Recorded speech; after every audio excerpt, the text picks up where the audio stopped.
నిజంగానే అంటారా ఇది ఉందా, జరిగిందా, జరగలేదా? ఎందుకంటే చాలా మంది సెంటిమెంట్స్ తో, బిలీవ్స్ తో ముడిపడి ఉంది ఇది. జీసస్ క్రైస్ట్ మా కోసం చనిపోయారు, 3 days తర్వాత తిరిగి వచ్చారు అని చాలా మంది నమ్ముతున్నారు. ఈ రోజు ఈస్టర్ కూడా సెలబ్రేట్ చేసుకుంటున్నారు. హిస్టరీ ఆఫ్ రిలీజన్ అన్నది ఇట్స్ కాంప్లికేటెడ్ మ్యాటర్. ఫెయిత్ అన్నది చాలా ఈజీ. ఇప్పుడు నమ్మకం ఉందనుకోండి, నేను నమ్ముతాను, నేను నమ్మను, మ్యాటర్ ఓవర్. నమ్మితే ఫాలో అయిపోతాం అంతే. అంతే, డిస్కషన్ ఉండదు. హిస్టారిసిటీ దగ్గరకు వచ్చేటప్పటికి we will have various issues to be addressing. ఇప్పుడు హిస్టారిసిటీ ఏంటంటే, if we look at it carefully, ఈజిప్ట్లో హోరస్ అని ఒక దేవుడు. ఈ హోరస్ అనే character is born to a virgin mother and comes back to life after death. Mithra అని ఒక దేవుడు. ఆ దేవుడు కూడా చనిపోయిన తర్వాత మళ్ళీ ప్రాణాలతో తిరిగి వస్తాడు. భారతదేశంలో పునర్జన్మ అంటాము, అక్కడ పునరుద్ధానం, రిజరక్షన్. అట్లాగే మిరకిల్స్ అన్నవి పర్ఫామ్ చేసేది ఆస్క్లెపియస్ అని ఒక గ్రీక్ దేవుడు. ఇవి ఏవి కూడా యేసు ప్రభు అని వీళ్ళు అంటున్న దానికి సంబంధం లేకుండా అంతకు ముందే ఏర్పడిన వచ్చినప్పుడు అక్కడి నుంచి ఆ నమ్మకాలతో ఇక్కడికి వచ్చారు. ఏమిటి ఆ నమ్మకాలు అని అంటే, దావీదు ఉన్నాడు కదా, కింగ్ దావీదు, ఆయనకు ఉన్న సక్సెసర్లో ఒకడు ఆయన కంటే గొప్పవాడు అవుతాడు అని ఒక ప్రాఫెసీ. ఆయన ఎవరో వెతుక్కుంటా ఉంటారు. అందరికీ తెలియని విషయం ఏంటంటే, జీసస్ క్రైస్ట్ అని ఎవరైతే అంటున్నారో, క్రైస్ట్ అన్నది ఆయన పేరు కాదు, అదొక టైటిల్. ఇప్పుడు ఈ టైటిల్ ఎవరికి ఇస్తారు? నిజంగానే అంటారా ఇది ఉందా, జరిగిందా, జరగలేదా? ఎందుకంటే చాలా మంది సెంటిమెంట్స్ తో, బిలీవ్స్ తో ముడిపడి ఉంది ఇది. జీసస్ క్రైస్ట్ మా కోసం చనిపోయారు, 3 days తర్వాత తిరిగి వచ్చారు అని చాలా మంది నమ్ముతున్నారు. ఈ రోజు ఈస్టర్ కూడా సెలబ్రేట్ పాయింట్ చేస్తే Christ, chosen person, మెస్సాయా. So Jesus Christ అన్న వ్యక్తిని వారు తమ క్యానన్లో చేర్చుకున్నారు, వాళ్ళ బిలీఫ్స్లో చేర్చుకున్నారు. తమాషా ఏంటంటే, మనం అనుకుంటున్న ఆయన సమకాలికులైన ఏ చరిత్రకారుడు కూడా ఆయన గురించి రాయలేదు. ఇప్పుడు ఈ హిస్టారికల్ ఫ్యాక్ట్స్ తెలియని వాళ్ళకి చాలా సింపుల్ స్టోరీ. మన కోసం చనిపోయాడు ఆయన, మళ్ళీ తిరిగి వచ్చాడు, మన పాపాలను ఆయన మీద వేసుకున్నాడు. That's a religious belief. I have nothing to do with it. మీకు తెలుసు, మత నమ్మకాల విషయంలో I have no comment to make. ఎవరి నమ్మకం వాళ్ళది. కానీ దీని వెనక హిస్టారిసిటీ ఏంటి? అసలు ఈ స్టోరీస్ అన్నీ కూడా ఒక రాజుగారు అడాప్ట్ చేసుకున్నాక 300 ఏళ్ల తర్వాత, కాన్స్టెంటీన్ రాజుగారు. ఈ నమ్మకాలకి వెనక రాజ్యం యొక్క అధికారం, రాజ్యం చెప్పినాకే ఇది నిజమే. అట్లాగే ఈ పుస్తకంలో ఉన్నది కాబట్టి నిజమంటే ఎలా? పుస్తకం బయట కూడా ఉండాలి.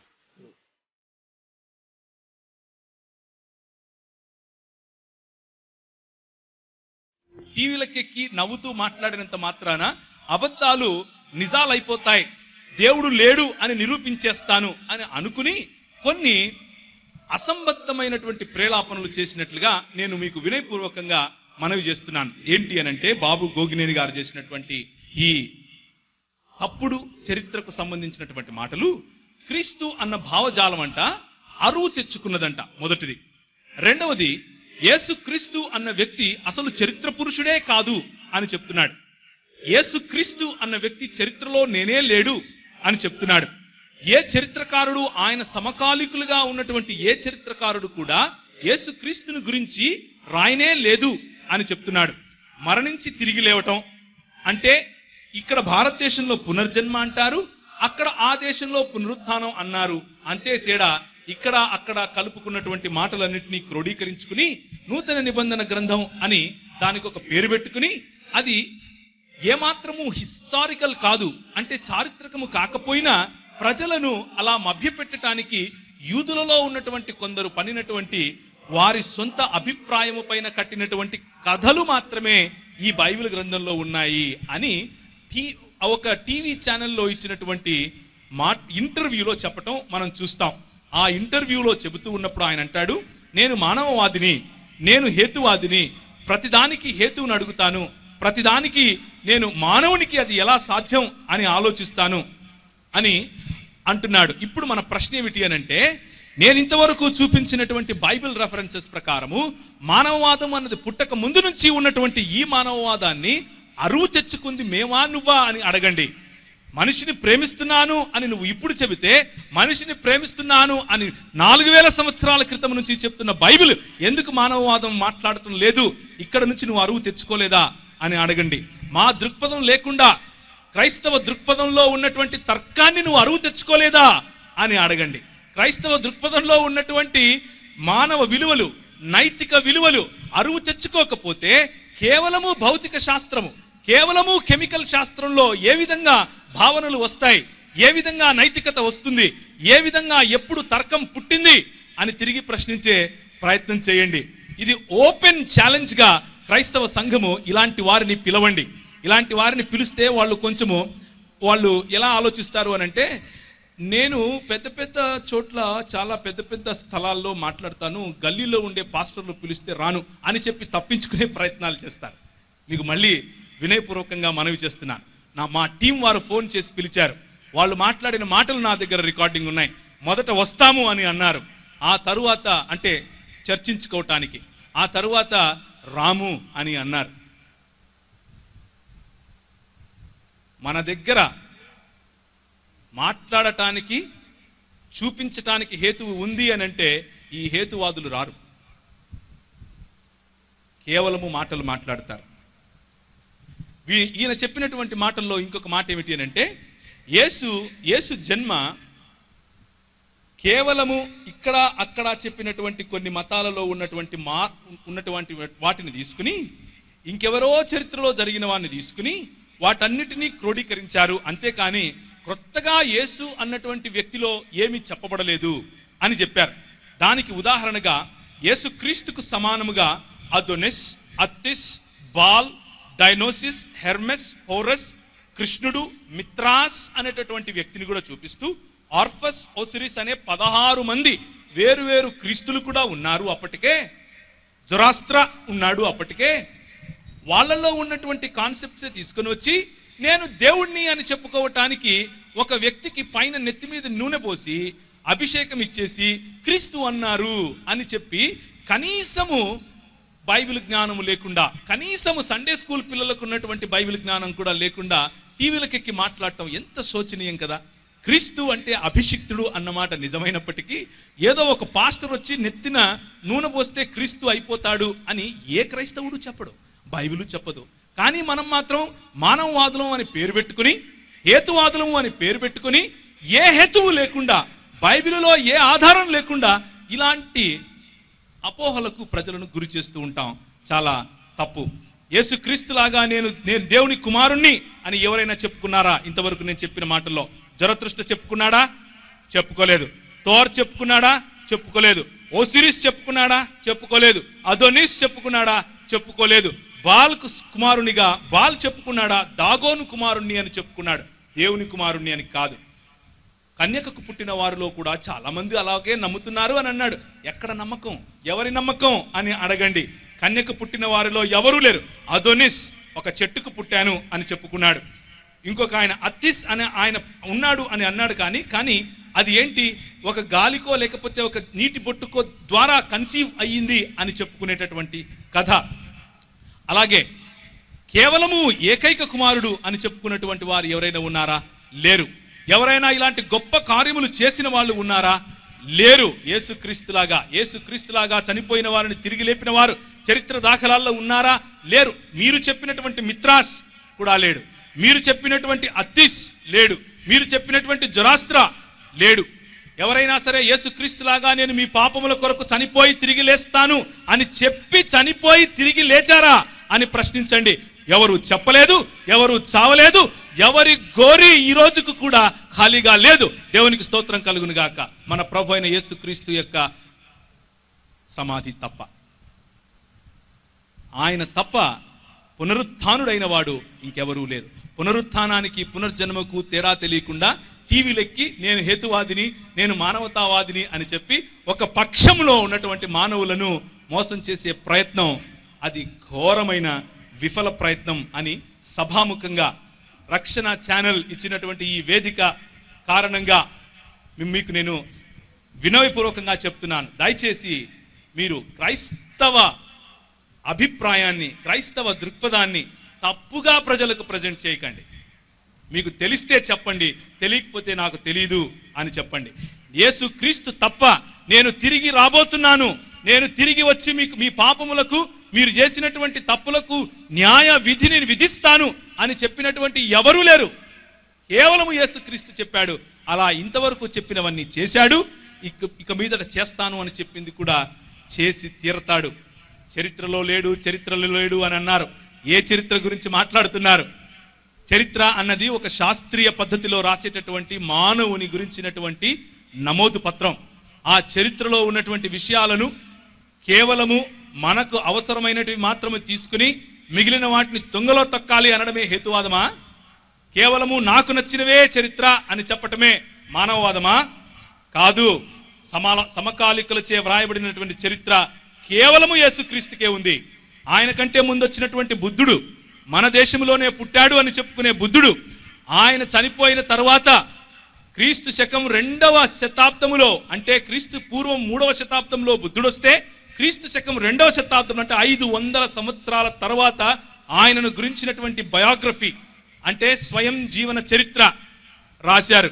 500 సంవత్సరాల తర్వాత ముహమ్మద్ గారు పుట్టిన 150 సంవత్సరాలకు పైగా ఉన్న సమయంలో ఇబ్నే ఇషాక్ అనేటటువంటి ఒక వ్యక్తి రాస్తే, ఇబ్నే హిషాం దాన్ని దాదాపు 175 సంవత్సరాల తర్వాత పుస్తక రూపంలో బయటకు తీసుకుని వచ్చాడు.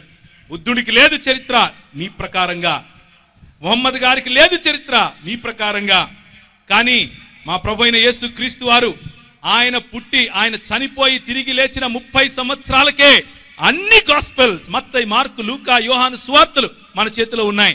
అన్నిటికంటే ముందుగా కొరింథీయులకు రాసినటువంటి పత్రిక మన చేతిలో ఉంది. కేవలం 15 సంవత్సరాలకే ఆయన మరణ పునరుత్థానాలకు కొరింథీ పత్రిక మన చేతిలో ఉన్నట్లుగా మనకు దాఖలాలు ఉన్నాయి. 64వ క్రీస్తు శకం 64వ ఇయర్లో టాసిటస్ అనే ఆయన అన్నల్స్ లో రాస్తూ 1544 అంటే ఇది ఒక రెఫరెన్స్ రాస్తూ, ఆయన ఈ రాజ్యంలో ఫలానా రాజున్నప్పుడు, ఫలానా పిలాతు సమయంలో ఫలానా యేసు అనే ఒక వ్యక్తిని ఫలానా యూదులు దూషించాడు, దేవదూషణ చేశాడు అన్న నెపం చేత చంపారు అని చరిత్ర రాశాడు. అంటే అప్పటికి ఇంకా చూసినటువంటి ఐ విట్నెసెస్ బ్రతికి ఉన్న సమయంలో రాశాడు. బుద్ధునికి రాశాడా? రాయలేదు. ముహమ్మద్ గారికి రాశారా? రాయలేదు. నువ్వు వాడుతున్నటువంటి హేతువాదానికి సంబంధించిన తర్కశాస్త్రాన్ని రాసినటువంటి A is equal to A, A is not equal to non A, A is A and non A are not equal అని చెప్పిన అరిస్టాటిల్ బ్రతికి ఉన్నాడు అని చెప్పగలవా? ఈ స్టాండర్డ్ ఆధారంగా చేసుకుంటే అరిస్టాటిల్కు చరిత్ర లేదు, కానీ అరిస్టాటిల్ నమ్ముతాను. గ్రీకులకు చరిత్ర లేదు, కానీ గ్రీకులు నమ్ముతాను. అలెగ్జాండర్ ఇండియాకు వచ్చినట్లు చరిత్ర లేదు, ఎక్కడో ఒక శిలాఫలకంలో ఉంటుంది, అదంతా నమ్ముతాను. కానీ పుట్టలకు పుట్టలు, చెట్లకు చెట్లు, పుస్తకాలకు పుస్తకాలు యేసుక్రీస్తుని గురించినటువంటి చరిత్ర కనిపిస్తే అది చరిత్ర కాదు, అదొక బూటకం.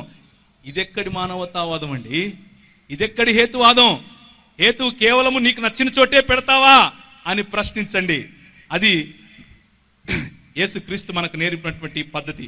ప్లైనీ ద యంగ్ 112వ సంవత్సరం, అలాగే జోసెఫస్ యాంటిక్విటీస్ అనేటటువంటి పుస్తకంలో ఒక యూద, అంటే క్రైస్తవేతరులు, వీళ్ళందరూ క్రైస్తవులు కాదు, క్రైస్తవేతర చరిత్రకారులు రాసినటువంటి చరిత్ర ఇది.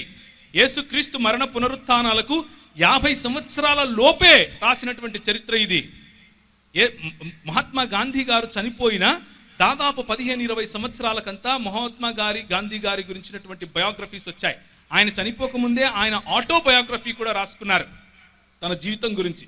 దాన్ని ముద్ర వేయటానికి 15-20 సంవత్సరాలు పట్టింది. అంటే ఆ 15-20 సంవత్సరాలలోనే మొత్తం కథలన్నీ బిల్డ్ అయిపోతాయా అని ప్రశ్నిస్తే, ఆ రోజుకున్నటువంటి టీవీలు, క్షమించండి, దినపత్రికలన్నీ చూసి మహాత్మా గాంధీ గారి జీవితంలో ఉన్నటువంటి నిజమేంటి అబద్ధమేంటి చెప్పగల ఈ మోడర్న్ జీవితంలో అప్పటికి 2000 సంవత్సరాల క్రితము యేసుక్రీస్తు జీవితంలో అదే జరిగింది. కానీ పిలాతుకు లేదు ఆ చరిత్ర, కానీ అరిస్టాటిల్కి లేదు ఆ చరిత్ర, కానీ గ్రీకు చక్రవర్తి అయినటువంటి అలెగ్జాండర్కు లేదు ఆ చరిత్ర. యేసుక్రీస్తుకు చరిత్ర ఉంది. యేసుక్రీస్తుకు చరిత్ర లేదు అని చెప్పే మీకు చరిత్ర ఉందో లేదో నాకు తెలియదు, కానీ యేసుక్రీస్తుకు చరిత్ర ఉంది. మార్కు సువార్త 45 క్రీస్తు శకంలో రాశారు. లూకా సువార్త 50 క్రీస్తు శకంలో రాశారు. పౌలు రాసినటువంటి మాటలు 53లో రాశారు. లూకా రాసినటువంటి అపోస్తుల కార్యములు 57లో రాశారు. అంటే క్రీస్తు శకం 57లో. యేసుక్రీస్తు తమ్ముడైనటువంటి యాకోబు మరియు పేతురు, పౌలులు 61 వరకు రాసినటువంటి పత్రికలు. ఆ తర్వాత యెరూషలేం పట్టబడటం 67లో జరిగితే అక్కడ ఉన్నటువంటి దేవాలయము 70లో అది సమసిపోయింది, లేకపోతే అక్కడ దాన్ని కూలగొట్టారు. ఇదంతా చరిత్ర ఈ రోజుకు అలాగే ఉంది. కానీ మనం మాత్రం టీవీలకి ఏం చెప్తాం? యేసుక్రీస్తు చరిత్ర పురుషుడే కాదు, ఎంతో మంది యేసులు ఉన్నారు, ఏ యేసు గురించి మీరు మాట్లాడుతున్నారు అని అంటారు. ఎంతో మంది ప్రవీణ్లు ఉన్నారు, ఏ ప్రవీణ్ గురించి మాట్లాడుతున్నారు అని అంటే, నాకొక ఆధార్ కార్డు ఉంది, నాకొక తండ్రి పేరుంది, నాకొక ఊరి పేరుంది, నాకొక అడ్రస్ ఉంది. అందుకనే బైబిల్లో ఉన్నటువంటి యేసు ద జీసస్ ఆఫ్ నజరత్ అని పిలిచారు. నజరేయుడైన యేసు బార్ యూసుఫ్ అని పిలిచారు, లేకపోతే బార్ యోసెఫ్ అని పిలిచారు. అంటే యోసెఫ్ కుమారుడైనటువంటి యేసు అని పిలిచారు. చరిత్రకారులు, నువ్వు నేను కాదు. తాల్ముడ్ గ్రంథాలు చెబుతున్నాయి. అది ఎప్పుడు? క్రీస్తు శకము 100 లోపల ఉన్నటువంటి తాల్ముడ్ గ్రంథాలన్నిటిలోనూ యేసు ప్రభువును గురించినటువంటి మాటలు మనకు కనిపిస్తాయి. సెనోటియస్ అనేటటువంటి చరిత్రకారుడు రాస్తాడు. ఇలా చూసుకుంటూ పోతే ప్రపంచములో ఆయన సమకాలీకులు ఆయన గురించి రాసినటువంటి చరిత్రను ఒక పక్క పెడితే, ఈ రోజు ఉన్నటువంటి మీ ఇష్టం వచ్చినటువంటి పాతగా ఏన్షియంట్ హిస్టోరియన్స్ రాసినటువంటి ఏ వ్యక్తినైనా తీసుకోండి, అది అరిస్టాటిల్ దగ్గర నుంచి మొహమ్మద్ గారి వరకు ఎవరైనా తీసుకోండి. యేసుక్రీస్తు తరువాత వచ్చారు మొహమ్మద్ గారు 600 సంవత్సరాలకు. ఆయనకు కూడా తన కాంటెంపరీస్ అంటే సమకాలికులు ఏనాడు ఎలాంటి చరిత్ర ఈయనకు రాసినంతగా లేదు. అది యేసుక్రీస్తు యొక్క చరిత్ర. యేసుక్రీస్తు చరిత్రలో చరిత్ర పురుషుడు అని చెప్పటానికి అది చాలు. వీళ్ళు ఇంకా ఎంత అబద్ధాలు చెప్పే ప్రయత్నం చేస్తారు అంటే, టీవీ ఎక్కి అసలు నజరేతు అనే గ్రామమే లేదు, అసలు నజరేతు అనే గ్రామం లేనే లేదని ఆర్కియాలజీ డిపార్ట్మెంట్ వాళ్ళు చెప్తున్నారు. ఏ ఆర్కియాలజీ డిపార్ట్మెంట్ వాళ్ళు చెప్పారు? ఈ రోజుకు కూడా బైజాంటిన్ పీరియడ్ సమయం నుంచి ఉన్నటువంటి ఆ ప్రాంతంలో నజరేతు అన్న గ్రామం ఉంది అని ఆర్కియాలజికల్ ఎవిడెన్సెస్ ఈ రోజుకు కూడా మన చేతిలో ఉన్నాయి. ఇక్కడ కూర్చున్న వాళ్ళలో ఎవరైనా యెరూషలేముకు వెళ్ళి ఉంటే, మీరు నజరేతు చూడలేదా అని అడుగుతున్నాను, చూశారు అని చెప్తారు. అక్కడ ఉన్నటువంటి సమాధి ఖాళీగా ఉందా లేదా అని అడిగితే ఉంది అని చెప్తారు. ఇప్పుడు ఆర్కియాలజీ డిపార్ట్మెంట్ వాళ్ళు ఏం చేస్తున్నారు అని అంటే, యేసుక్రీస్తు పుట్టిన ఇల్లు, యేసుక్రీస్తు పెరిగిన ఇల్లు కూడా కనుగొనే ప్రయత్నంలో ఉన్నారు.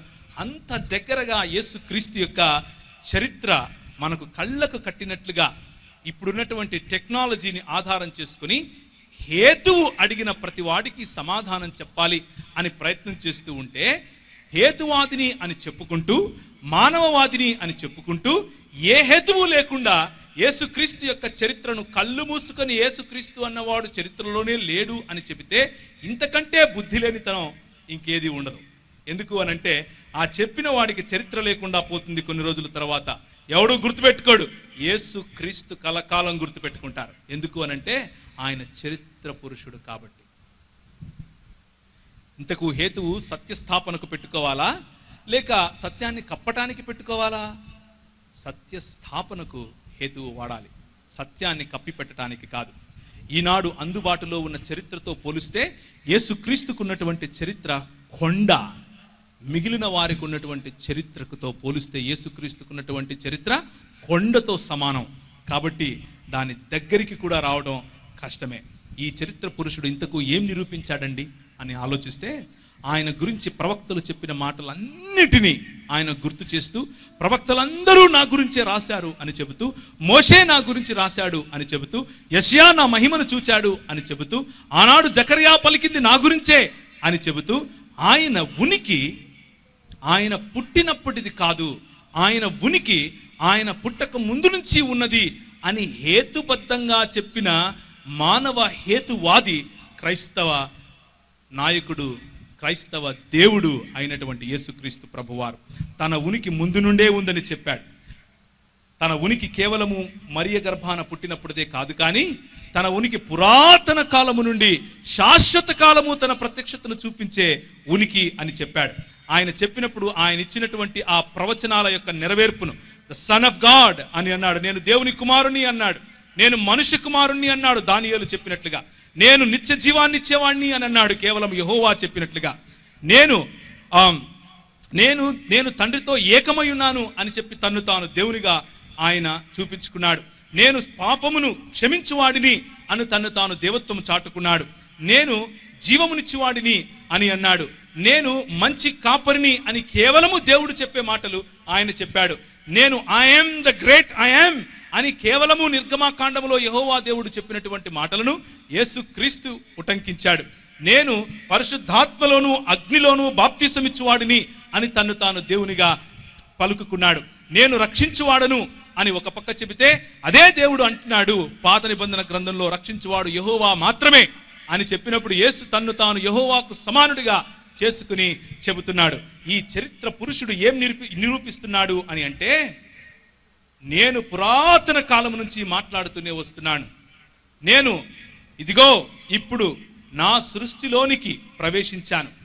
నా దేవత్వమును చాటుకోవటానికి, నా మానవత్వమును నీకు చూపించటానికి దైవ మానవునిగా ఈ భూమి మీదకి వచ్చాను. నా దైవత్వమును నువ్వు చూడగలిగేంత వరకు తగ్గించుకుని నీ దగ్గరికి వచ్చాను అని చెప్పాడు. ఈ దైవ మానవుడు నిరూపించినది ఏమిటి అనంటే, పునరుత్థానమును జీవమును నేనే అని చెప్పాడు. మోషే నన్ను గుర్చే మాట్లాడాడు అని 5వ అధ్యాయం యోహాను సువార్త 46వ వచనంలో మాట్లాడాడు. అబ్రహాము కంటే ముందున్న వాడిని అని అంటూ బైబిల్ గ్రంథములో ఉన్న అబ్రహామును ధృవీకరించాడు, చరిత్రను ధృవీకరించాడు. నీళ్ళిచ్చిన బండను నేను అని చెప్పుకుంటూ ఆనాడు ఇశ్రాయేలీలు ప్రయాణించినటువంటి ఆ ప్రయాణాన్ని ధృవీకరిస్తూ చరిత్రను ధృవీకరించాడు. అలాగే సృష్టించిన దేవుణ్ణి నేను అని చెప్పుకున్నాడు. ఇదిగో నాకు సర్వాధికారం ఇవ్వబడింది, నీకు అధికారం ఇస్తున్నాను అని అంటాడు. సమాజ స్థాపన కోసం ఇహపరాల్లో దేవుని యొక్క సన్నిధిని నీకు కావాలి అని అంటే దానికోసమే నేను వచ్చాను అని చెప్పాడు. వస్తాను అని కూడా చెప్తున్నాడు. చూస్తారు, నన్ను పొడిచిన వాళ్ళు కూడా చూస్తారు అని చెప్పాడు. హేతువాదం మానవవాదం అనే పేరుతో నన్ను పొడుస్తున్నావు కదా, నువ్వు చూస్తావు అని చెప్తాడు. ఆలోచించండి, హేతుశాస్త్రాన్ని హేతువాదాన్ని ఉపయోగించి ప్రశ్నిస్తున్నాం, కానీ ఆ హేతువు దేవుడు మాకిచ్చాడు అన్నది క్రైస్తవ దృక్పథం. మరి మీకు హేతువు ఎక్కడి నుంచి వచ్చింది? దాని ఆవిర్భావం ఎప్పుడు జరిగింది? కేవలము భౌతికమైనటువంటి ఈ లోకంలో భౌతికము కానటువంటి హేతువు ఎక్కడి నుంచి వచ్చింది? జీవము ఏమాత్రము లేనటువంటి ఈ భౌతికంలో జీవము ఎక్కడి నుంచి వచ్చింది? వీటికి నువ్వు అడిగే హేతువు, నువ్వు అడిగే కారణం ఎక్కడి నుంచి వచ్చింది? నువ్వు అడుగుతున్నటువంటి మానవత్వం అన్నదానికి, లేకపోతే నైతిక విలువలు అన్నవి ఎక్కడి నుంచి వచ్చాయి? క్రైస్తవ దృక్పథం నుంచి నువ్వు అరువు తెచ్చుకుంటే తప్ప ఆ ప్రశ్న కూడా వెయ్యలేవు అని చెప్పండి. స్వయంగా హేతువును ఉపయోగించాడు యేసు ప్రభు. ఆయన దగ్గరికి వచ్చి చిక్కులు పెట్టడానికి ప్రశ్న అడిగితే తిరిగి వారికి ప్రశ్న అడిగి హేతువు చూపించమని అడిగాడు. అంత మాత్రమే కాదు, నీకు నాకు ఆస్తికులముగా ఆయనను నమ్మే మనకు ఆయన ఏమన్నాడు అని అంటే, నీ విశ్వాసమును గురించి, నీకున్న నిరీక్షణను బట్టి నిన్ను హేతువు అడిగే ప్రతి వాడికి సమాధానం చెప్పు అని 1 పేతురు 3వ అధ్యాయం 15-16 వచనాల్లో అని ఆ మాట చెప్పాడు. నిన్ను హేతువు అడిగే ప్రతి వాడికి సమాధానం చెప్పు. సాత్వికముతోనూ భయముతోనూ సమాధానం చెప్పు. మనం సమాధానం చెబుతాం, మనుషులను చంపం. కానీ మానవవాదం హేతువాదం అనే పేరుతో ఆ ముసుగుతో హేతువు అడిగిన వారిని చంపిన హిస్టరీ మీది. ఇది నా తండ్రి ఇల్లు కాబట్టి దీని నూతన ఆవిష్కరణలతో ప్రపంచాన్ని వెలుగుమయంగా చేయాలి. ఈ ప్రపంచాన్ని నేను మీకు ఇచ్చాను, దీనిపైన అధికారాన్ని నేను మీకు ఇచ్చాను. నా తండ్రి నిర్మించినటువంటి ఈ నిర్మాణంలో క్రమాన్ని నువ్వు తీసుకుని రావాలి అని ఒక మ్యాండేట్గా మన ప్రభువు ఈ లోకాన్ని ఇచ్చాడు. నూతన ఆవిష్కరణల ద్వారా ఈ ప్రపంచోద్ధరణ చేస్తాను అని నువ్వు అనుకుంటున్నావు. చేస్తాను, అదే నా రాజ్యం అని నా దేవుడు చెప్తున్నాడు. అందరి భావాలను గౌరవిస్తాము అని నువ్వు అనుకుంటున్నావు. ఆయన సృష్టించినప్పుడే ఆదికాండం 1వ అధ్యాయంలోనే 24-25 వచనాలలోనే 22వ వచనంలోనే నీవు నా పోలికలో ఉన్నావు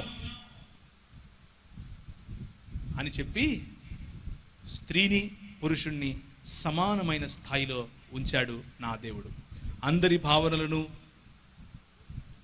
గౌరవించటం మాత్రమే కాదు, అందరి భారముల కోసం తన ప్రాణం సైతం పెట్టాడు నా దేవుడు. ఇంతకంటే గొప్ప మానవవాదివా నువ్వు అని తిరిగి ప్రశ్నించండి. మతాన్ని, రాజ్య నిర్వహణను వేరు చేయాలి అని నువ్వు ఆలోచిస్తే, మతమే అవసరం లేదు, నా రాజ్యం చాలు, నా తండ్రి రాజ్యం ఇక్కడికి రావాలి అని రోజు ప్రార్థన చేయి అని నేర్పించాడు నా దేవుడు. ఇంతకంటే మానవవాదివా నువ్వు అని తిరిగి ప్రశ్నించండి. క్రొత్త ఆలోచనలను స్వాగతించినప్పటికీ ప్రతి ఆలోచనలను, ప్రతి దృక్పథాన్ని ప్రశ్నించాలి అని నువ్వు దానికి హేతువాదం అని పేరు పెడితే, ఈయన నా దేవుడు ప్రతి ఆలోచనను చెరపట్టి క్రీస్తు పాదాలకు తీసుకునిరా అని చెప్పి నాకు మ్యాండేట్ ఇచ్చాడు. ఇది క్రైస్తవ సంఘంగా మనకున్నటువంటి అధికారం. న్యాయస్థాపన, వివక్షరాహిత్యం, సమసమానత్వం కొరకు పోరాడతాను, హ్యూమన్ రైట్స్ అని నువ్వు ఒక బోర్డు పెట్టుకుంటే, హ్యూమన్స్ కోసం తన ప్రాణం పెట్టాడు నా దేవుడు. ఆయనను సిలువ వేస్తే దానిపైన యూదుల రాజంట వీడు అని నవ్వుతూ 3 భాషల్లో పెట్టారు. ఆయన నిన్ను చూస్తూ నా కోసం కాదు, నీ కోసం, నీ పిల్లల కోసం ఏడువు అని చెప్పాడు. ఇంతకంటే గొప్ప మానవవాదివా నువ్వు అని ప్రశ్నించండి. ఇక్కడ ఇప్పుడున్న జీవితాన్ని ఆనందించాలి, అంతేకాని ఏదో వస్తుంది, ఏదో చేస్తుంది అని నువ్వు ఆలోచించక్కర్లేదు అని చెప్పి నువ్వు దానికి మానవవాదం అని పేరు పెట్టుకుంటే, నా ప్రభు అంటున్నాడు, నేను నా రాజ్యాన్ని ఇక్కడికి తీసుకొస్తా, నువ్వు ఇక్కడ అక్కడ 2 చోట్ల, నా రాజ్యము ఇక్కడ అక్కడ 2 చోట్ల నువ్వు సంతోషంగా ఉంటావు, నా సమాధానాన్ని నీకు ఇస్తున్నాను అని తిరిగి లేచినటువంటి ఈ దేవుడు ధృవీకరిస్తూ ఏమంటున్నాడు అనంటే, షలాం మలైక్ అన్నాడు. దాన్నే అస్సలాము అలైకుం అని కూడా అనొచ్చు. అంటే నా శాంతి నేను మీకు అనుగ్రహిస్తున్నాను, నా సమాధానాన్ని నేను మీకు అనుగ్రహిస్తున్నాను. మానవవాదులు చెప్పే సమాధానం కాదు, కొట్లాటలు లేకుండా పోతే వచ్చే సమాధానం కాదు, నా సమాధానం. అది నువ్వు ఫలించటానికి, నువ్వు వృద్ధి చెందటానికి, నువ్వు విస్తరించటానికి, ఈ భూమిని నిండించటానికి, ఈ భూమిలో ఉన్న వనరులను నిర్వహించటానికి అవసరమైన రీతిలో అన్ని వనరులు ఇచ్చే నా తండ్రి రాజ్యము. పరలోకముందున్న మా తండ్రి, నీ నామం పరిశుద్ధపరచబడును గాక, నీ రాజ్యము వచ్చును గాక అని ప్రతి క్రైస్తవుడు చేసే ప్రార్థన మా హృదయాలలో, సంఘములో, ఈ సమాజం మొత్తములో ఆయన రాజ్య స్థాపన ద్వారా నిజమైన మానవవాదులము మేము. మా దగ్గర దొంగిలించుకున్న దృక్పథాలను తీసుకొని పోయి హ్యూమన్ రైట్స్ అని ఒక బోర్డు పెట్టి టీవీలకెక్కి మమ్మల్ని తిడతారా ఈరోజు? ఆలోచించండి క్రైస్తవ సంఘమా. నైతిక విలువల స్థాపన చేస్తాం, వాటిని పెంపొందిస్తాం, విమర్శనాత్మకంగా, హేతుబద్ధంగా వీటన్నిటినీ చేస్తాం అని మానవవాదులుగా పేరు పెట్టుకున్న మీరు మాట్లాడితే, నాలో పాపం చూపించే ధైర్యం ఉంటే ముందుకు రండి అన్నాడు. నాలో తప్పుంటే చూపించే ధైర్యం ఉంటే ముందుకు రండి అని ఛాలెంజ్ చేశాడు. అప్పుడున్న మత గురువులు చూపించలేకపోయారు, సామాన్య ప్రజలు చూపించలేకపోయారు, తన ఇంట్లో వాళ్ళు చూపించలేకపోయారు, చివరికి ప్రభుత్వం చూపించలేకపోయి చేతులు కడుక్కున్నాడు పిలాతు. తనను సిలువ వేసిన రోమా సైనికులు కూడా చూసి అన్నారు, ఈయన నిజముగా దేవుని కుమారుడే. నైతిక విలువలు ఎక్కడి నుంచి వచ్చాయో చెప్పలేని మానవవాదంలో ఉన్న నీకే నైతిక విలువలు గురించి మాట్లాడే హక్కు ఉంది అని అనుకుంటావా? నా దేవుడు నిలబడి నాలో నైతికత లేదని చూపించే ధైర్యం మీలో ఉంటే రండి అని పిలిచి ఛాలెంజ్ చేశాడు. ఆ దేవుణ్ణి అనుసరించే మనం నిజమైన నైతిక విలువలను పెంపొందించే మానవవాదులం అని తిరిగి చెప్పండి. నిరాశ కాకుండా ఆశావాదులముగా ఉంటాం. మతం కాదు అని చెప్పుకునే వాళ్ళు మనకు ప్రభువిచ్చిన నిరీక్షణ, మనకు ప్రభువిచ్చిన పాజిటివ్ యాటిట్యూడ్ తెలియక మాట్లాడుతున్నారు. ఇక్కడ నుంచి దొంగిలించాము అని కూడా తెలియక మాట్లాడుతున్నారు. ఎందుకు అనంటే ఈ భూమిలో ఉన్నప్పుడు నీకు సుభిక్షత ఉంటుంది, రాబోయే నా లోకం పరలోకంలో కూడా నీకు సుభిక్షత ఉంటుంది. నాతో కలిసి సమాజాన్ని స్థాపించటం మాత్రమే కాదు, దానిని పరిపాలించే అధికారము ప్రభు మనకిస్తాడు. అందరికీ సమానమైనటువంటి అధికారాన్ని, అందరికీ సమానమైనటువంటి స్థాయిని, అందరికీ ఆయన సన్నిధిని ఇచ్చే ప్రభువు మనకున్నాడు. ఇది నిజమైన మానవవాదం. ఇప్పుడు ఒకసారి అది చూడండి. దేవుడు ఉన్నాడా? నాస్తికులు అడిగితే చెప్పండి. నాస్తిక మానవ హేతువాదం అంటున్నావు, ఉన్నాడు కాబట్టే నువ్వు ఆ ప్రశ్న వేశావు అని చెప్పండి. ఆయన ఉన్నాడు కాబట్టే నువ్వు ఆ ప్రశ్న వేశావు. ఎందుకు అనంటే నీ ముందు కనిపిస్తున్నటువంటి ఈ వైబ్రెంట్, ఈ లివింగ్, జీవించి ఉన్నటువంటి ఈ దేవుని సంఘము నిన్ను ఆ ప్రశ్న అడిగేందుకు ఒత్తిడి చేస్తూ ఉంది. సమసమాజ స్థాపనలో మేమిచ్చిన విద్య, సమసమాజ స్థాపనలో మేమిచ్చిన ఆత్మగౌరవం, సమసమాజ స్థాపనలో ప్రభు స్ఫూర్తిగా మేమిచ్చినటువంటి ఫర్గివ్నెస్ కారణంగా ఈరోజు హ్యూమన్ రైట్స్ కమిషన్ అంతర్జాతీయంగా ఉంది అంటే దానికి కారణం క్రైస్తవ దృక్పథం అని మర్చిపోకండి. ఆ దృక్పథం కారణంగా ఈరోజు మనం మాట్లాడుతున్నాం. కాబట్టి టీవీలకి ఎవరైతే హేతువాదులం, మానవవాదులం అని చెబుతున్నారో వారికి సూటిగా రక్షణ ఛానల్ వేదికను ఆధారం చేసుకుని ప్రేమపూర్వకంగా ఇచ్చే సవాలు ఏమిటి అనంటే, క్రైస్తవ దృక్పథం లేకపోతే, క్రైస్తవ దృక్పథంలో ఉన్న విలువలను మీరు దొంగిలించకపోతే అసలు మానవవాదము అన్న దృక్పథమే లేదు. మానవవాదం ఉండాలి అంటే క్రైస్తవ దృక్పథమే దానికి పునాది అయి ఉండాలి.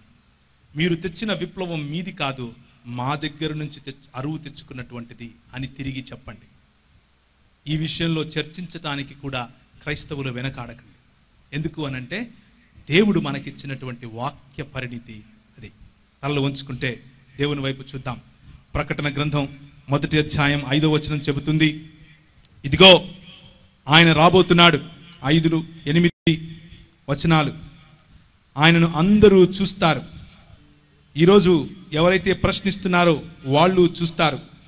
ఆయన మానవులను ప్రేమించాడు. మానవతావాదులము, మానవవాదులము, హేతువాదులము, తర్కవాదులము అని చెప్పుకునేవారు ప్రేమించారో లేదో తెలియదు, కానీ మనలను ప్రేమించుచు తన రక్తము వలన మన పాపముల నుండి మనలను విడిపించిన వానికి మహిమ, ప్రభావము, ఘనత యుగ యుగములు కలుగునుగాక అని దేవుని వాక్యము చెబుతా ఉంది. ఈయనకు సమానులు ఇంకెవరూ లేరు. హెబ్రీయులకు రాసిన పత్రిక 4వ అధ్యాయం 15వ వచనం ప్రకారం ఆయన మనకు నువ్వు నేను అనుభవించిన ప్రతి శోధనను అనుభవించి తిరిగి జయించి మరణమా నీ ముల్లెక్కడా అని ప్రశ్నించే స్థాయికి వెళ్ళాడు. మనము ఏ మరణం గురించి అయితే భయపడుతున్నామో ఆ భయాన్ని జయించి మరి మనకు రాబోయే ఒక నిరీక్షణను దయచేశాడు. ఆయన అన్నాడు, నువ్వు చూడలేదేమో, నాకు తెలుసు నేను ఎక్కడికి వెళ్తున్నాను. ఈరోజు నువ్వు తలలు వంచుకుని ఆలోచిస్తే హేతువాదులు నిన్ను అడిగే ప్రశ్నకు, మానవవాదులు నిన్ను అడిగే ప్రశ్నకు సమాధానం ఇదిగో ఈ మానవుడు అనబడే దేవుడు, ఇదిగో ఈ దైవ మానవుడు, ఇదిగో ఈ చరిత్ర పురుషుడు, ఎవరైతే ఇంతమంది గొప్ప సైంటిస్టులను సైతం ప్రోత్సహిస్తూ వస్తున్నాడో, ప్రేరేపిస్తూ వస్తున్నాడో, తన భావజాలం చేత ఈ ప్రపంచంలో తన తండ్రి రాజ్యాన్ని స్థాపిస్తున్నాడో ఆ దేవుడు నీ హృదయాన్ని తట్టి పిలుస్తున్నాడు. కళ్ళబొల్లి మాటలకు లొంగిపోకు. సమానులెవరు ప్రభో, నీ సమానులెవరు ప్రభో, సమానులెవరు ప్రభో, సమస్త మానవ శ్రమానుభవము, సమస్త మానవ శ్రమానుభవము సహించి వహించి ప్రేమించగల నీ సమానులెవరు ప్రభో.